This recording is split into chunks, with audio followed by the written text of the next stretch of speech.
আমার মেয়েকে আমি তৈরি করব এ যুগের দ্রৌপদী।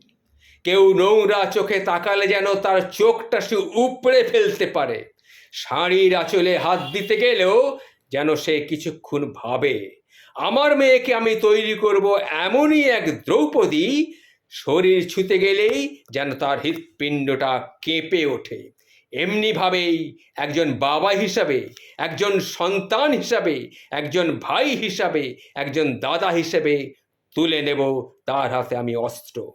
বলবো, সুভদ্রা, শেষ করে দাও ওকে। ওকে যেভাবে ঝর্ণা থেকে জল ঝরে পড়তে থাকে, তেমনই ওর শরীর থেকে যেন রক্ত ঝরে ঝরে পড়ে।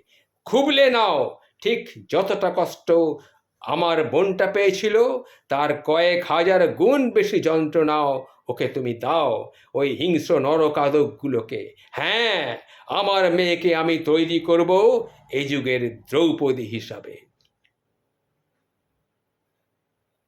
নমস্কার। এই লেখাটি আমি পেয়েছি অমিত ঘোষ নামক একজনের কাছ থেকে। সে ফেসবুকে আমাকে লেখাটি পাঠিয়েছে, আমি পড়ে শোনালাম। নমস্কার।